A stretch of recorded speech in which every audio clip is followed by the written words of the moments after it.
Non, après le 20 février, il y avait des manifestations chaque semaine, de grosses masses de gens.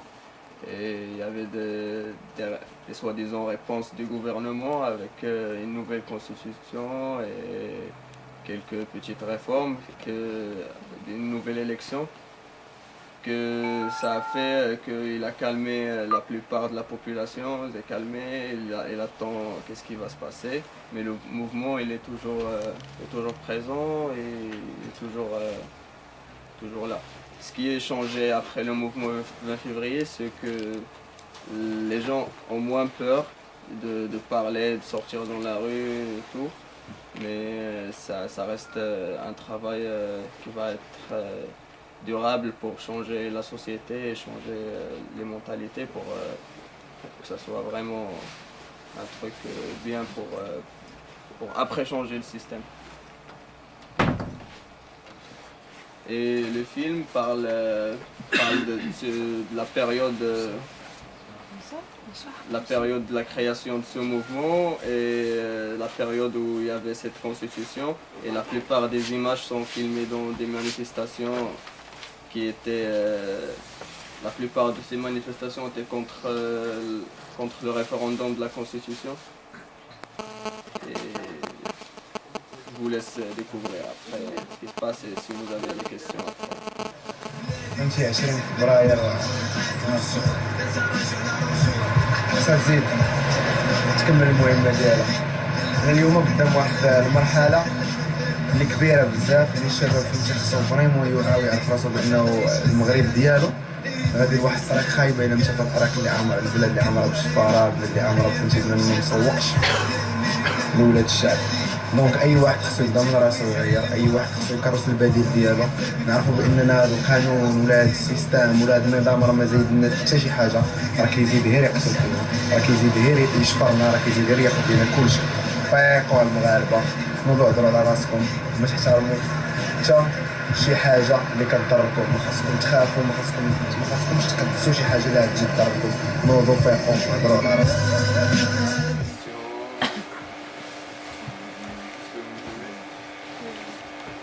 Moi, je me demandais, le gouvernement marocain, enfin, au tout début, c'est écrit selon la loi marocaine, tout ça, du coup, je me dis, c'est un film connu et c'est pas censuré. Enfin, c'est. Ben, il ne peut pas le censurer parce que c'est filmé illégalement. Après, c'est diffusé aussi illégalement ou dans différents endroits. Oui, du coup, c'est illégal. Mais il n'est pas diffusé dans une vraie salle de cinéma. D'accord, donc il est illégal. Parce que comme au tout début, ça parle d'une loi marocaine. Du coup, je me disais, ah, c'est bizarre, est-ce que c'est un film illégal? Ouais, en fait, au Maroc, t'as pas le droit de filmer, surtout dans les espaces publics ou dans la rue, t'as pas le droit de filmer sans autorisation du centre cinématographique. En France aussi, hein. D'accord. C'est pour ça, au fait, qu'on a créé ce collectif du film pour filmer et inciter les gens à filmer sans cette autorisation. Et de prendre le risque parce que c'est une forme de censure. Déjà arrêter toutes les productions indépendantes avant que ce soit réalisé. C'est même pas après. Tu risques quoi si on prend en train de filmer dans la rue Ouais, on te prend ton matos. On prend le matos, ouais.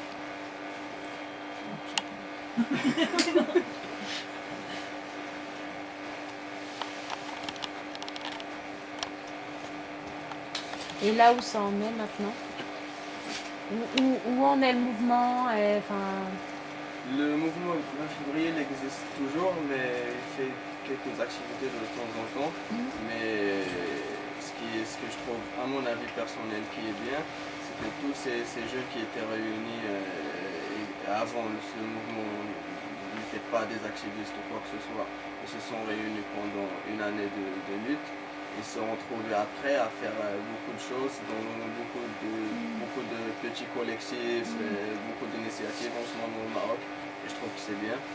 Par exemple, comme il y a en ce moment l'université populaire de philosophie dans la rue, et c'est chaque semaine des débats différents sur des thèmes différents chaque semaine et ça réunit beaucoup de jeunes. Il y a des mouvements artistiques, il y a quelques petits groupes comme ça. C'est que là, le film, en fait, il est centré sur Rabat, mais que c'est aussi un mouvement qui s'est développé dans toutes les villes au Maroc et dans plein d'endroits. Et c'est ça, moi, je trouve intéressant aussi. Que les luttes, elles se centralisent pas sur Rabat ou Casa, mais qu'il y en a vraiment partout, et même dans les campagnes et les villes plus petites. Parfois, c'est plus fort dans d'autres villes, surtout des petits villages du Rif et de l'Est. Il y a des grandes confrontations avec la police et tout. Mais pendant toute cette année, il y avait des dates nationales pour sortir. Le week-end prochain, c'est toutes les villes qui vont sortir à la même heure. Mais chacun, après chaque section du mouvement dans chaque ville, a le droit de prendre ses décisions, de s'organiser comme eux. Et tu dis c'est un mouvement de jeunes, ça reste vraiment que des jeunes ou ça touche L'initiative a été prise par les jeunes, mais après il y avait beaucoup de gens qui sont venus rejoindre des syndicats, des associations.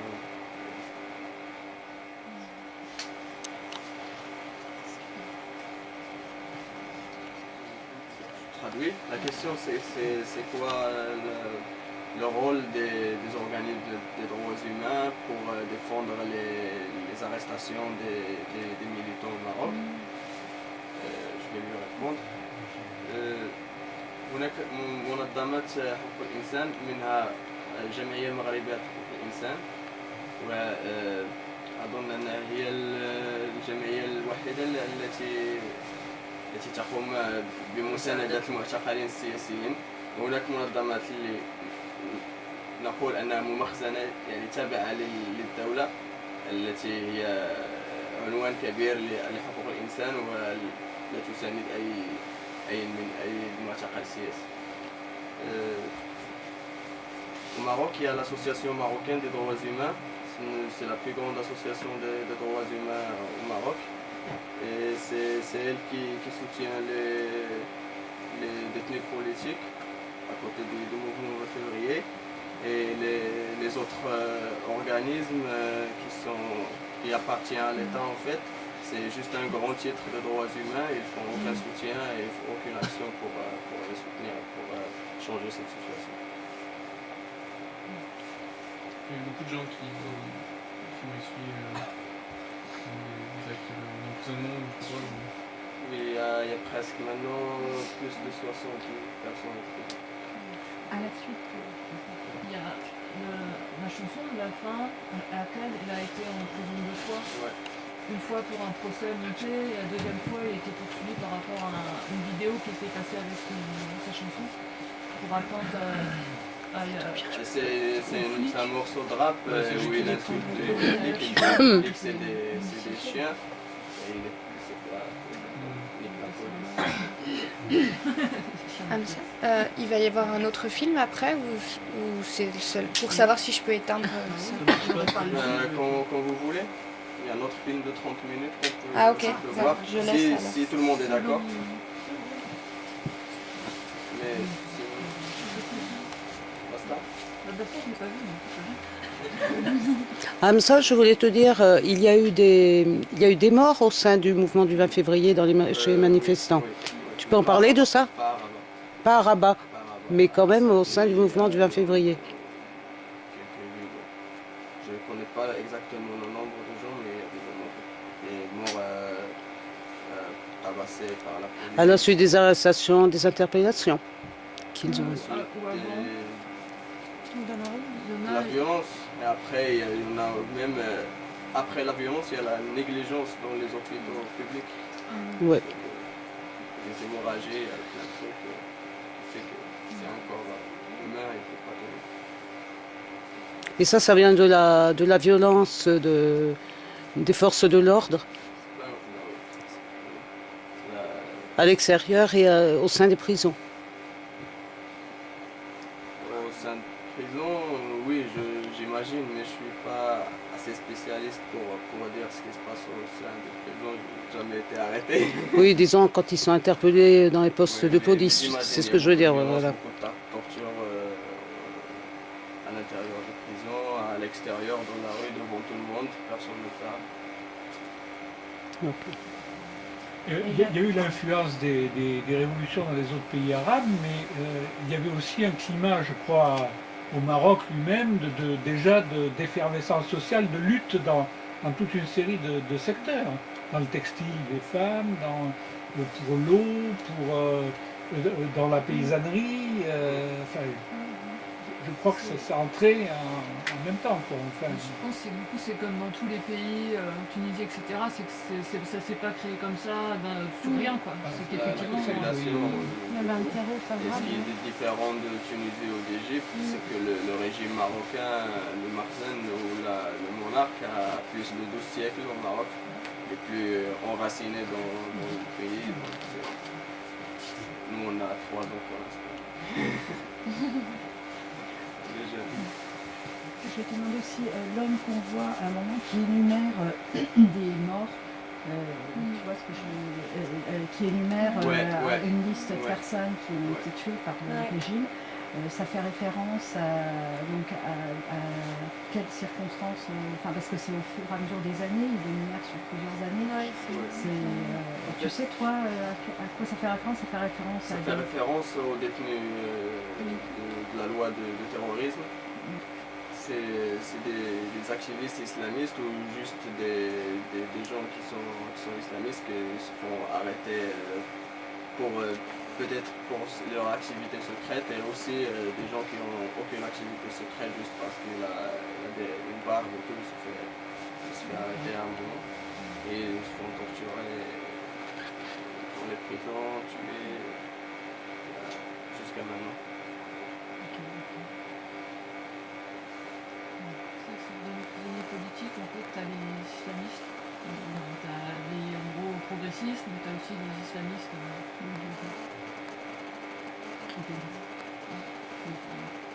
Pas que de position de il y a eu des problèmes au niveau du gouvernement récemment, des démissions, non, de Mystical qui est parti, non? Oui. Hein? Ça traduit quoi, ça? C'est le jeu, parce que ce parti, c'est la colonne vertébrale du régime marocain. Il passe à l'opposé. Ouais, il passe soi-disant la gauche. Même le dernier discours royal, c'était trop comme il était de la gauche. Il critiquait le gouvernement actuel. C'est une grande pièce de théâtre qui est en train de se jouer. Parce qu'ils ont joué leur dernière carte du PJD et ils voulaient la détruire pour une fois pour toutes. Après, c'est le Circlal qui va revenir, ça c'est sûr. Je pense que c'est un truc de pas mal de stratégie et de je sais pas comment, par rapport au Marzen où quand le PJD gagne les élections, c'est les islamistes qui gagnent les élections et du coup la partie islamiste du mouvement qui participait aux manifs n'y va plus dans les manifs du mouvement du fin février, du coup affaiblit le mouvement d'un coup.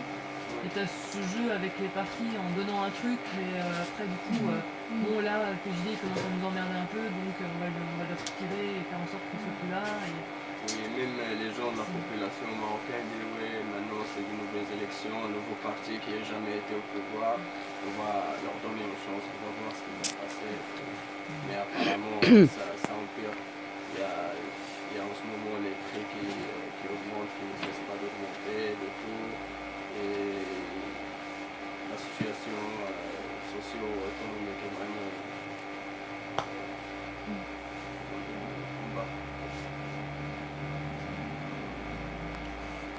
Il y avait le projet aussi de revenir sur les trucs de caisse de compensation. Normalement, je ne sais pas si c'est toujours. S'ils veulent toujours supprimer la caisse de compensation ou pas. Ouais. Si. Donc, la caisse de compensation, c'est l'État qui paye une partie du gaz, je sais pas si Du gaz, du sucre. des produits de première nécessité en fait. Du coup, s'ils suppriment ça, ça veut dire que tous les prix vont augmenter énormément. Et là, ça risque de faire sortir beaucoup de gens dans la rue. Enfin, risque, non, Donc, Il y avait quelques manifestations comme tu connais de ça, mais peu de gens. c'est pas suivi. Et aussi le mouvement 20 février, mais c'était que des activistes qui à une masse importante. Il y a un espace, enfin une antenne du mouvement du 20 février sur Paris qui fait beaucoup le relais de ce qui se passe là-bas. Comment vous le percevez, le fait qu'il y ait un lien direct en fait ici et qui transmette ce qui se passe directement chez vous? Je pense des Marocains qui habitent ici, qui veulent aussi changer la politique de leur pays. Ils peuvent avoir un impact ici et tu peux lutter n'importe où tu es. À mon avis, tu peux avoir un impact sur même le système global de n'importe où tu es dans le monde. Forcément, parce que c'est le mouvement 20 février, il faut que ça soit au Maroc, il ne faut pas que ça soit ailleurs. Disons que ça fait un relais. Ouais.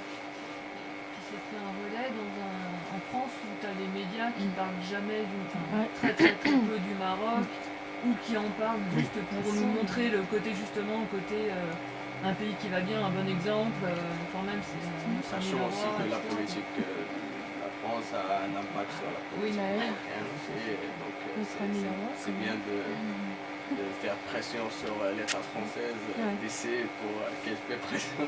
Il y a des manifestations comme à l'occasion du 1er mai, il n'y a pas que ça, dans d'autres occasions aussi, et il y a des appuis qui sont évidents. Des appuis sur les dates nationales qui étaient au Maroc.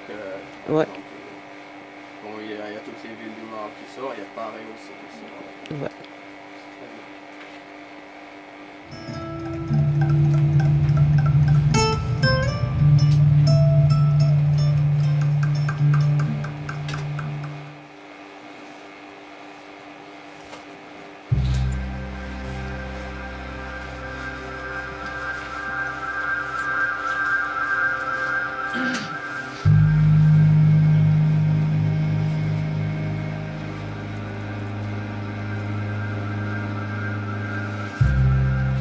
Ça, c'était un deuxième film qui explique un peu le guérilla cinéma et des images de quelques tournages qu'on avait fait.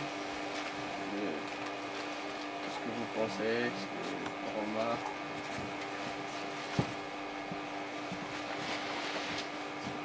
Vous êtes dans des écoles de cinéma ou pas du tout? Oui, la plupart. Ce qui veut dire que vous êtes dans un parc. L'étudiant, il a déjà fini les études de cinéma aussi, travaille comme technicien dans les productions qui se font au Maroc. C'est-à-dire que vous êtes dans un parcours professionnel. Enfin, il y a une part qui sont toujours des étudiants, il y en a d'autres qui ils sont finis et travaillent déjà comme techniciens. Comme ici, des intermittents, on appelle ça. L'idée de guérilla cinéma, c'est aussi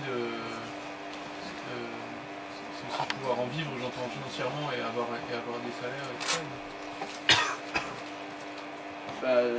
Pas avoir des salaires, mais pouvoir faire des films parce que ça demande des moyens de faire un film. Donc c'est cette capacité de autogérer ta production, de pouvoir faire tes films au moins plus que ce que le Maroc fait pendant une année, ce serait déjà pas mal. Pouvoir avoir notre propre matos.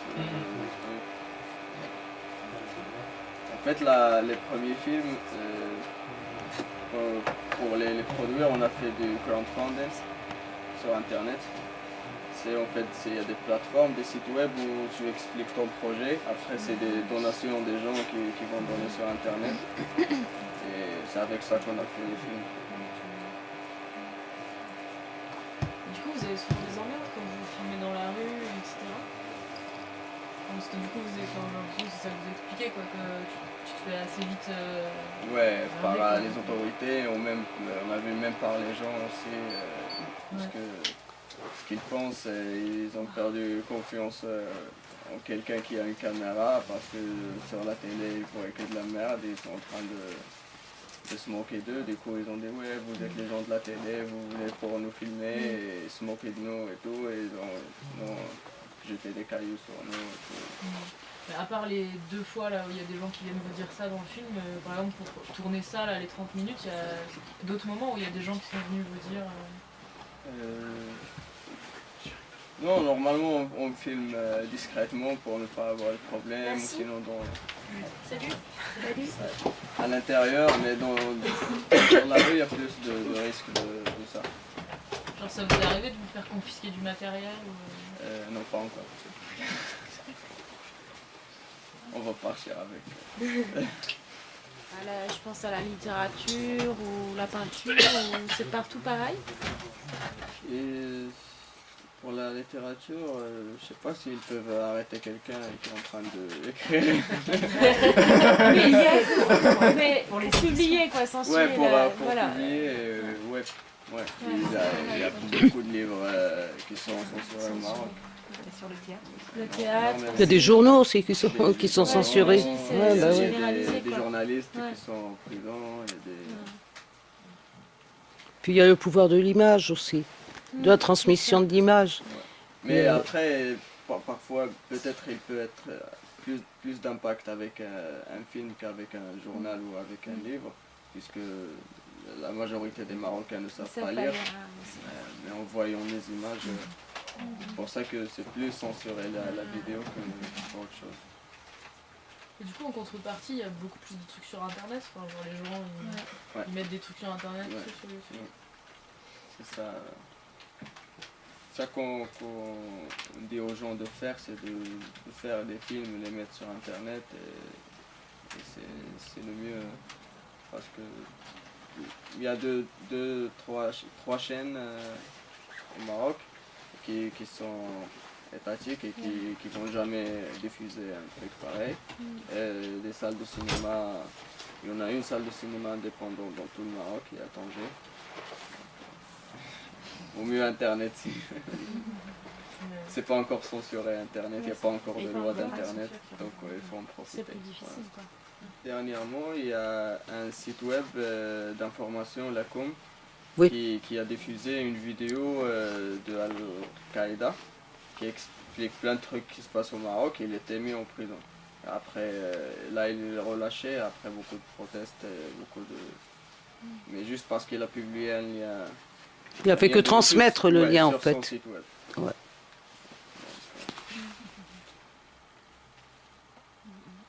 Et les films qu'il y a dans les autres salles, c'est quoi? C'est des films qui sont faits par des boîtes de production agréées par le Centre cinématographique marocain, des films qui étaient filmés par une autorisation et qui ont un visa d'exploitation, qu'on appelle ça au Maroc, un visa d'exploitation pour pouvoir avoir une salle de cinéma et diffuser les films. Et c'est des fictions, des longs métrages, des documentaires. Mais pas de films qui dénoncent des trucs. La plupart c'est de la propagande. Et il n'y en a pas beaucoup. Il y a la production du Centre cinématographique marocain, c'est maximum 15 films par an. C'est pas énorme. À la télé il y a des films étrangers quoi. Ouais, il y a des telenovelas, des séries mexicaines doublées en arabe. Il y a tous les gros blockbusters américains Ouais. aussi quoi. Et la pratique d'Internet s'est développée. Enfin, les gens sont tous connectés pour aller sur Internet, pour voilà. Oui, c'est un côté impressionnant parce qu'il y a des gens qui savent même pas lire, mais qui ont Facebook, ils se connectent et demandent les cousins ou les petits du quartier. Et je veux voir ce site, je veux voir ça, je veux voir ça. Les gens ils sont intéressés par... Merci. Merci. Merci à vous.